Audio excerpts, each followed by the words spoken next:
স্বামীর ব্যবসায় যখন বারবার লস হচ্ছিল, তখন ওই সময়টায় আমার দুর্দিনে বা আমার স্বামীর দুর্দিনে তার পরিবার তো দূরের কথা, আমার নিজের বাপের বাড়ির লোকও সেই সময়টায় পাশে এসেনি, ভালোভাবে তো কথাও বলেনি, এমন এমন ব্যবহার করেছে যেটা আমি সারা জীবন মনে রাখবো। এমনটা তাদের কাছ থেকে আশা করি। আমার স্বামী দুটো বড় বড় শোরুম আছে, আমার স্বামীই কাপড়ের বিজনেস করে, মোটামুটি ভালোই দিন যাচ্ছিল, শুধু মোটামুটি বলবো না, আল্লাহর রহমতে অনেক ভালোই দিন কাটছিল। তখন বাপের বাড়ি বলেন আর শ্বশুর বাড়ি বলেন, সবার নয়নের মণি ছিল আমার স্বামী। যেদিন আমি বলতাম আমার মাকে যে আমি আজকে আসতেছি, সেদিন অনেক আয়োজন করতো, একদম রাজার হালে আমার স্বামীকে খাওয়াতো। আমার স্বামীও বা কম কিসে, যাওয়ার সময় অনেক কিছুই নিয়ে যেত, 6-7 হাজার টাকার ফলমূল তো নিয়ে যেত, এমনকি সবার জন্য কাপড় চোপড় সব কিছু নিয়ে যেত। অনেক বড় মনের মানুষ ছিল, কোনো কিছুতেই তার কমতি ছিল না। আর শ্বশুরবাড়িতে তো একদম উপরে দিত, যার যেটা প্রয়োজন সব কিছুই দিত। শ্বশুরবাড়িতে আমার স্বামীই ছিল বড় ছেলে, তাই দায়িত্বটা একটু বেশিই ছিল। ছোট ভাই বোনদেরকে পড়াশোনা করানো, তাদের বিয়ে দেওয়ানো সব কিছুই আমার স্বামী করেছে। আমিও ছিলাম আমার বাবার বাড়িতে আমার বাবার বড় মেয়ে, আমার 2টা বোন আর একটা ভাইও আছে। আমিও কিন্তু আমার ভাই বোনদেরকে অনেক সাহায্য করেছি, আমার স্বামীকে বললেই আমার স্বামী দিত। এমনকি চুপি চুপি করে আমার বোনদেরকে অনেক কিছুই দিয়েছি, তাদের পড়াশোনার খরচ মানে সব কিছুই দিয়েছি। আমার মনেও তখন কোনো হিংসা ছিল না, যার যেটা প্রয়োজন আমি দিয়েছিলাম। তখন আমার স্বামী অনেক ভালো ইনকাম করতো। এভাবে করে আমাদের জীবনটা খুব সুন্দর করে চলছিল, শ্বশুর বাড়ি বাপের বাড়ি সবাইকে নিয়েই আমার একটা সুখের সংসার ছিল। কিন্তু সেদিনের কথা আমার আজও মনে পড়ে। ওই দিন রাত প্রায় 3টা বাজে, তখন আমাদের এক সেলসম্যান ফোন করে বলল যে আমাদের বড় শোরুমটাতে নাকি আগুন লেগেছে। আমার স্বামী তো তাড়াহুড়ো করে ছুটে গিয়েছিল, আমিও গিয়েছিলাম। আমার সন্তানটা তখন বাসায় ছিল, বাসায় একা রেখে আমিও আমার স্বামীর পিছনে ছুটে গিয়েছিলাম। গিয়ে দেখি তখন প্রায় পুরোপুরি শেষ, সাথেই ছিল আমাদের ছোট শোরুমটাও, ওটাতেও আগুন লেগেছিল।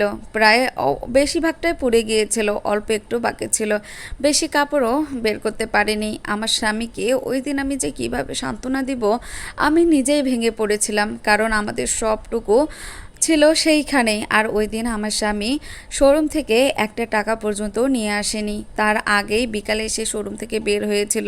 যদি রাতে বের হতো তাহলে হয়তো টাকা সবগুলোই নিয়ে আসতো বাসায়, কিন্তু সেদিন আর সেটাও হয়নি। সবচেয়ে কষ্টের কথা হলো, আর 1.5 মাস পরে ছিল রমজানের ঈদ। সেই উপলক্ষে আমার স্বামী বিদেশ থেকে, দেশের বিভিন্ন স্থান থেকে প্রায় 40 লাখ টাকার মতো কাপড় এনেছিল। ব্যাংকেও আর তেমন কোনোই টাকা ছিল না, সবগুলো মানে ইনভেস্ট করার জন্য কাপড় কিনে শোরুমের স্টকে রেখেছিল, সেগুলোও পুরো ছাই হয়ে গিয়েছিল। আমার স্বামী সেদিন অনেক ভেঙে পড়েছিল, আত্মীয় স্বজন সবাই এসে সান্ত্বনা দিয়েছিল। টেনশনে আমার স্বামী পরপর 2বার স্টক করেছিল।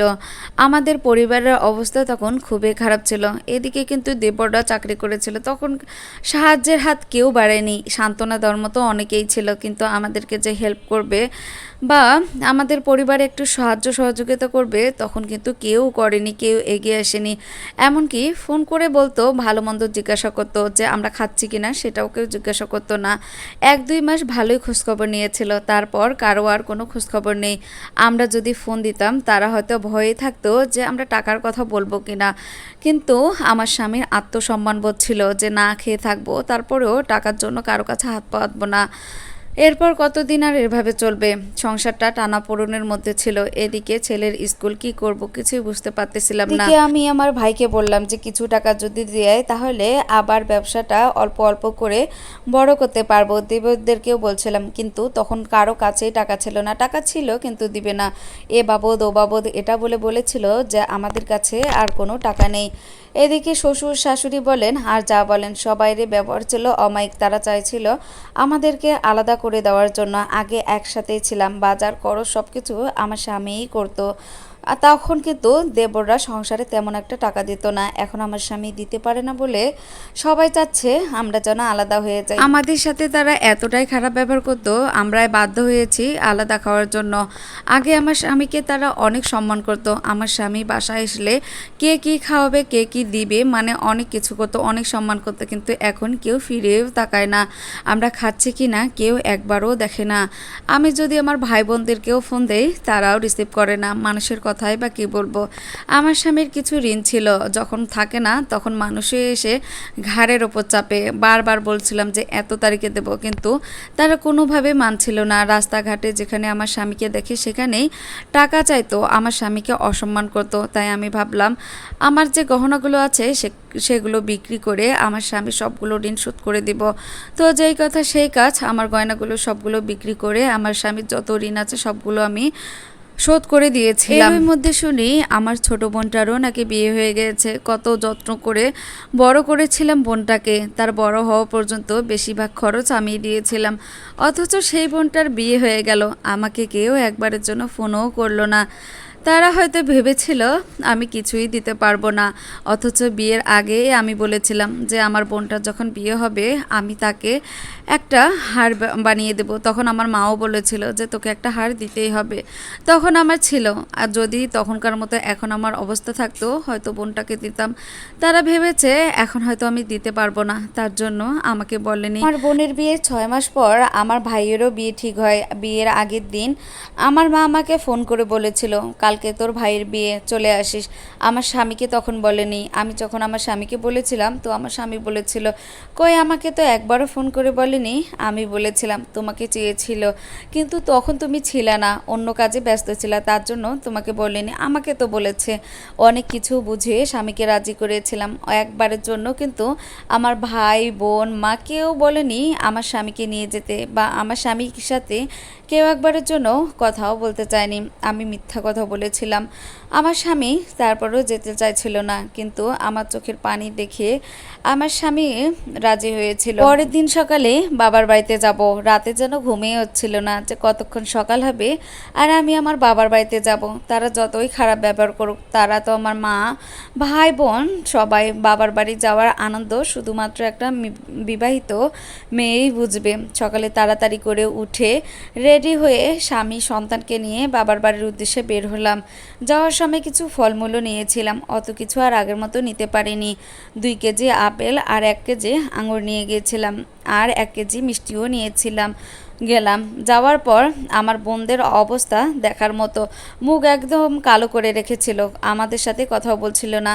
আমার সাথে কথা না বলে না বলুক, কিন্তু আমার ছোট্ট ছেলেটার সাথেও কেউ কথা বলেনি, একবারও ডাকেও নি। আমি বাড়িতে ঢুকলাম, মা বলল বসো।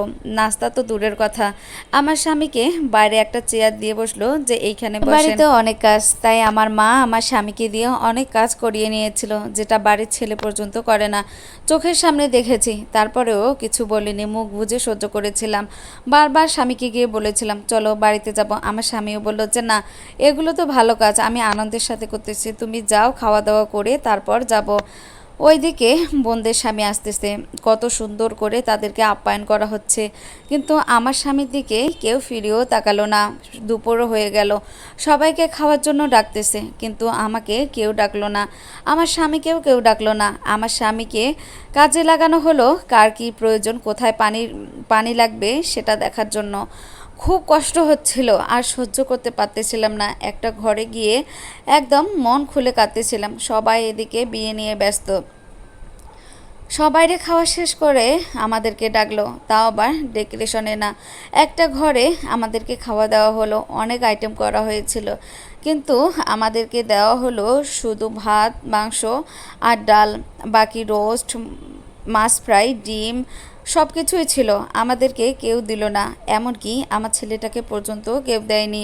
আমার বোনরা কথা বলতেছে, এমনি সামান্য কথা বলতেছে, কেউ মন খুলে কথাও বললো না। খাওয়া দাওয়া শেষ করে আমার স্বামী আমার ভাইকে 2000 টাকা দিয়েছিল, বলেছিল কাউকে না বলতে, এমনকি খাতাও না তুলতে, না হলে পরে সবাই এটা নিয়ে হাসাহাসি করবে।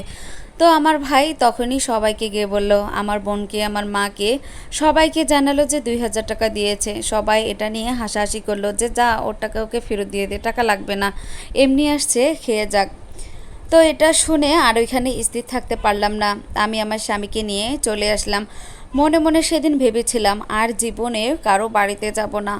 আসলে না, দুনিয়াটা অদ্ভুত। যখন তার টাকা থাকে না তখন নিজের কাছের মানুষগুলো অপমান করে। কষ্টগুলো যেমন যন্ত্রণা দেয়, ঠিক তেমনি এই কষ্টের কথাগুলো আজীবনও ভোলা যায় না। বর্তমানে আমি আমার স্বামীকে নিয়ে অনেক ভালো আছি। আমার স্বামী আবার নতুন করে ব্যবসা শুরু করেছে।